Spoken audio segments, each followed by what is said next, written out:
એજી એ સદગુરુ વચનના થાવને અધિકારી પાનબાઈ મેલી દો ને અંતરના અભિમાન આળસ છોડીને તમે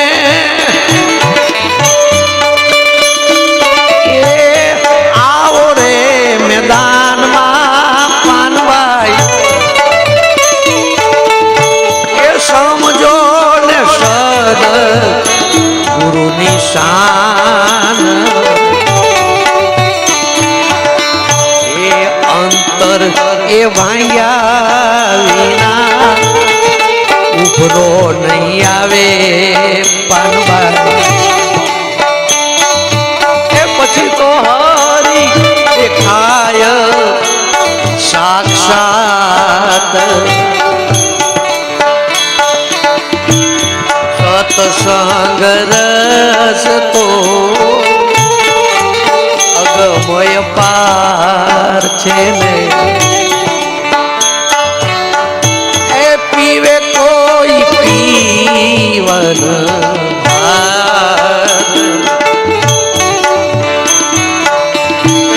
તળરે ઉપર શીશ નવ મળે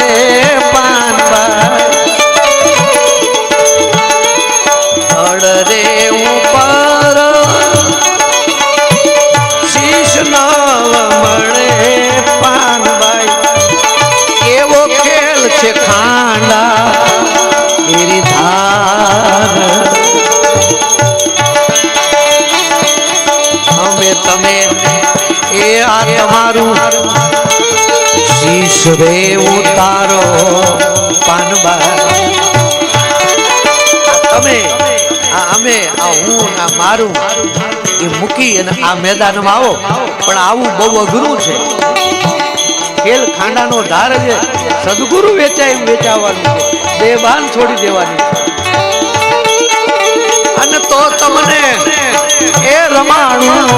52ની બાર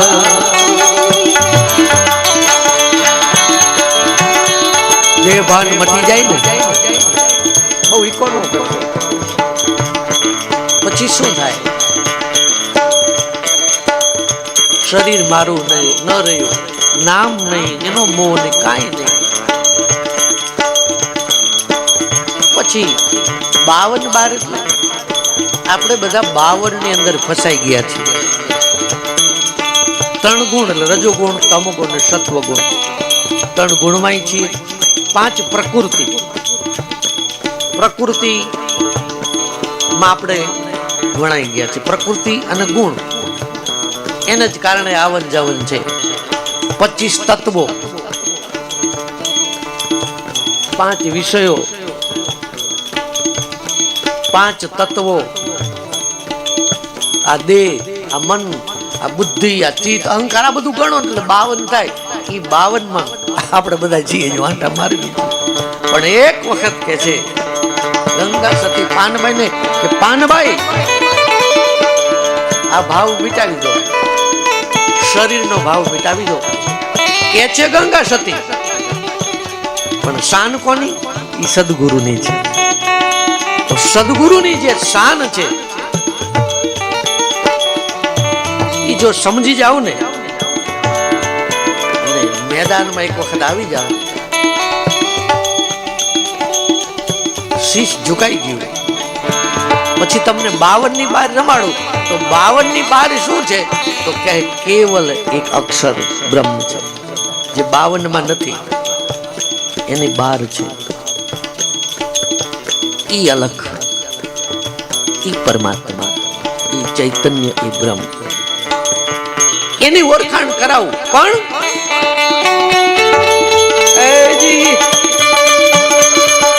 હું ને મારું તો માનનું કારણ છે પાનબાઈ